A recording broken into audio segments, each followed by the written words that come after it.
दोस्तों, आप लोगों का मेरे चैनल में एक बार फिर से स्वागत है। दोस्तों, आज मैं आप लोगों को गोकुल के बारे में बताने वाला हूं।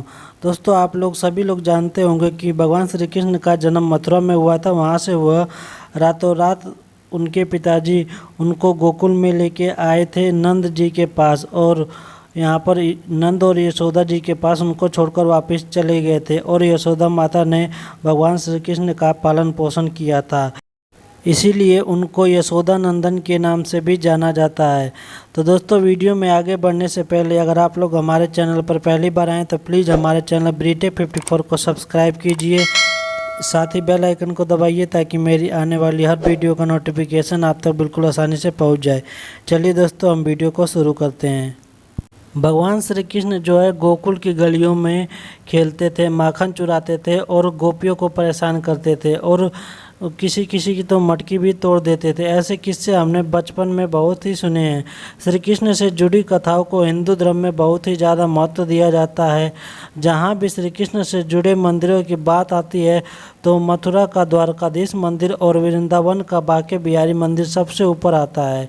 लेकिन क्या आप लोग जानते हैं कि भगवान श्री कृष्ण के बचपन से जुड़ा एक मंदिर बहुत ही प्रसिद्ध है जो कि गोकुल में है। गोकुल का नंद मंदिर, नंद भवन मंदिर, जिसे 84 खंबा मंदिर भी कहा जाता है। गोकुल का यह सबसे प्रसिद्ध मंदिर श्री कृष्ण मंदिर कई टूरिस्ट और श्रद्धालुओं को अपनी ओर आकर्षित करता है। जिस तरह मथुरा के द्वारकाधीश मंदिर और वृंदावन के बांके बिहारी मंदिर में जाने के लिए तंग गलियों से गुजरना पड़ता है, उसी तरह गोकुल के इस मंदिर का रास्ता भी ऐसा ही है। इस मंदिर के पास एक यशोदा भवन भी है। माना जाता है कि इस भवन में बलराम के जन्म के बाद यशोदा कुछ समय के लिए यहीं पर रही थी। भगवान श्री कृष्ण के बारे में बताया जाता है कि इस मंदिर में भगवान श्री कृष्ण का बचपन बीता था। नंद बाबा और माँ यशोदा के साथ श्री कृष्ण इसी घर में रहते थे। जब वासुदेव और देवकी को कंस ने बंदी बना लिया, इस मंदिर में श्री कृष्ण का बाल रूप मौजूद बताया जाता है। यहाँ पर कई मूर्तियाँ रखी हुई है, जिसमें से एक मूर्ति के बारे में कहा जाता है कि यह वो जमीन से अपने आप निकली थी। इस मंदिर के पास एक गौशाला भी बनाई गई है। यहाँ का जो 84 खंबा मंदिर है, इस मंदिर को नंद भवन, नंद महल और 84 खंबा मंदिर जैसे कई नामों से जाना जाता है। इस मंदिर का नाम 84 खंबा मंदिर इसलिए रखा गया क्योंकि यह 84 खंभों पर टिका हुआ है। मंदिर की दीवारें श्री कृष्ण की तस्वीरें और पेंटिंगों से बनाई गई है, और कृष्ण के बचपन से जुड़े कई किस्से इन दीवारों के जरिए आप लोगों को देखने के लिए मिल सकता है। यहाँ पर इस मंदिर में आने वाले लोगों से अगर आप लोग पूछेंगे तो इस मंदिर से जुड़ी बहुत ही अलग अलग कहानियाँ आप लोगों को सुनने के लिए मिल जाएगी। नंद बाबा के मंदिर से जुड़ी एक कहानी यह बताई जाती है कि जिसमें यह कहा जाता है कि भगवान श्री कृष्ण अपने माता पिता को 4 धाम की यात्रा का सुख गोकुल में ही देना चाहते थे। इसलिए उन्होंने भगवान विश्वकर्मा से कहा कि वे उनके घर को 84 खंबा लगा दे।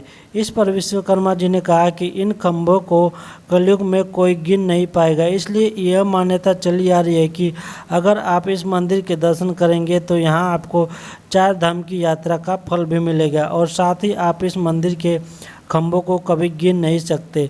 मान्यता यह है कि या तो एक खंभा ज़्यादा गिनती में आएगा या फिर एक खंभा कम गिनती में आएगा। आप लोग सोचेंगे कि आखिर इस मंदिर में 84 खंभे क्यों हैं, तो इसका जवाब भी उन पौराणिक कथाओं में मिलता है जो इस मंदिर की स्थापना के बारे में लोगों को बताया जाता है। कि मान्यता के अनुसार यह बताया जाता है कि हिंदू धर्म में 84 लाख वर्णों का जिक्र किया गया है, जिसमें से होकर गुजरने के बाद इंसान को मनुष्य रूप मिलता है। इसलिए इस मंदिर में 84 खंभे लगाए गए हैं जो पूरे संसार में मौजूद जीवन के बारे में बताते हैं। दोस्तों, आप लोगों को पता ही होगा कि आज के समय में यह कलयुग का युग चल रहा है। अगर आप लोग गोकुल में जाते हैं तो एक बात का बहुत ही ध्यान रखने योग्य है। आप लोगों को कई बार कई गाइड, फर्जी पंडित मिल जाते हैं जो ये दावा करते हैं कि आप लोगों को पूरा गोकुल अच्छी तरह से घुमा देंगे, लेकिन ऐसा नहीं है। ये बस एक इंसान दूसरे इंसान तक आपको लेकर जाएंगे। हर किसी को आपको पैसे देने होंगे। अगर आप पैसे नहीं देते तो वो झगड़ा करने की कोशिश भी करते हैं। तो गोकुल कोई बड़ा सा नहीं है, इसलिए आपको कोई गाइड करने की ज़रूरत नहीं है। आप लोग यहाँ पर आराम से जाकर घूम सकते हैं। और जैसे आप लोग हर जगह सतर्कता से रहते हैं, उसी तरह वहाँ भी जाकर सतर्कता से रहकर मथुरा और वृंदावन घूम सकते हैं। गोकुल की अगर हम इतिहास की बात करें तो महावन और गोकुल एक ही माना जाता है। 8,000 की आबादी वाला यह गांव उस काल में कैसा रहा होगा, इसकी सिर्फ कल्पना ही की जा सकती है। कहा जाता है कि उस काल में इसका नाम गोकुल नहीं था। गोप गोपी आदि समूह का वास करने के कारण महावन को ही गोकुल कहा जाने लगा।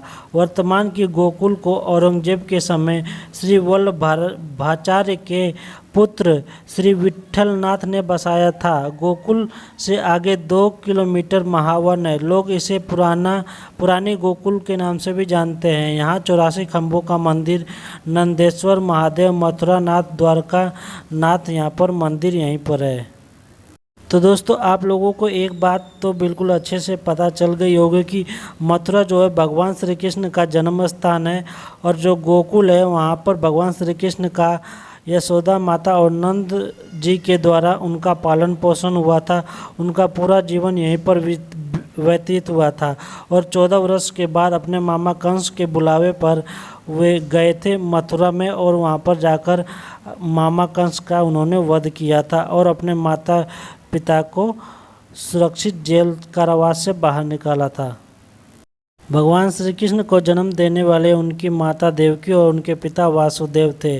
बताया जाता है कि मथुरा में कृष्ण के जन्म के बाद कंस के सभी सैनिकों को नींद आ गई थी और वासुदेव की बेड़ियां किसी चमत्कार के कारण खुल गई। तब वासुदेव जी ने भगवान श्री कृष्ण को गोकुल में नंदराय के यहाँ आधी रात को छोड़ आए थे। नंद के घर लाला का जन्म हुआ, ऐसी खबर धीरे धीरे गांव में फैल गई। यह सुनकर सभी गोकुलवासी खुशी मनाने लगे, और कृष्ण और बलराम का पालन पोषण भी यहीं पर हुआ था। बलराम और कृष्ण दोनों अपनी लीलाओं से सभी का मन मोह लेते थे।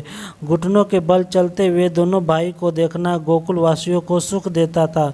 गोपियां नटखट बाल गोपाल को छाछ और माखन का लालच देकर नचाती थी। कृष्ण ने गोकुल में रहते हुए पूतना, सक्टासुर, तृणावर्त आदि असुरों का वध भी किया था। गोकुल जो है गोपाल की बाल लीलाओं, नटखट आदि का स्थान है। गोकुल में प्रवेश करते ही हमें दिखाई देता है जहाँ पर बाल गोपाल बैठकर बंसी बजाते थे, और पास के ही कुंड में माँ यशोदा और गोकुल गांव की अन्य महिलाएं कपड़ा धोती थी और नहाती थी। बाल गोपाल बांसुरी की धुन से सभी को मंत्रमुग्ध कर देते थे। बंसीवट के पास ही एक रास्ता सीधे नंद भवन की ओर जाता है। नंद के भवन के जाते समय बीच में गौशाला और रास चौक पड़ता है। रास चौक जहां गांव के लोग उत्सव और त्यौहार पर मिलकर यहाँ पर मनाते थे और नाचते गाते थे। पत्थरों से बने एक बड़े से द्वार में घुसकर हम रास चौक जाते हैं। वहीं से अंदर रास चौक की एक गली के मुहाने से हमें नंद भवन की दीवार दिखाई देती है। जहाँ दीवार दिखाई देती है वहीं से गली मुड़ जाती है, जो हमें सीधे नंद भवन के दरवाजे पर लाकर छोड़ती है। यहाँ पर कुछ दरवाज़ों को पार करने के बाद वह स्थान आता है जहाँ पर माता यशोदा भगवान श्री कृष्ण को झूले में झूला झुलाती थी, जहाँ भगवान श्री कृष्ण झूले में सोते थे। भवन के भीतर दूसरी ओर दरवाजे के पास ही तलघर में उतरने के बाद वह स्थान है जहाँ भगवान कृष्ण ने पूतना का वध किया था। वहीं से दोबारा ऊपर चढ़ने के बाद आगे एक गली है जो हमें गोकुल के बाजार की अन्य गलियों में लाकर छोड़ देती है। वहीं से एक गली में सीधी चलने के बाद हमें एक तरफ दिखाई देता है रास चौक का द्वार, और दूसरी तरफ वह पेड़ जहाँ बाल गोपाल बैठकर बंसी बजाते थे। दोस्तों, अगर आप लोग भी घूमने जाना चाहते हैं तो अवश्य जाइए, और मेरी इन बताई जगहों पर आप लोग बहुत ही अच्छे तरीके से घूम सकते हैं। तो उम्मीद करता हूं कि यह वीडियो आप लोगों को पसंद आई होगी, और हमारी वीडियो पसंद आए तो हमारी वीडियो को लाइक कीजिए, और चैनल पर पहली बार आएँ तो प्लीज़ हमारे चैनल BT54 को सब्सक्राइब कीजिए। तो चलिए दोस्तों, मिलते हैं हम आप लोगों से किसी नेक्स्ट वीडियो में।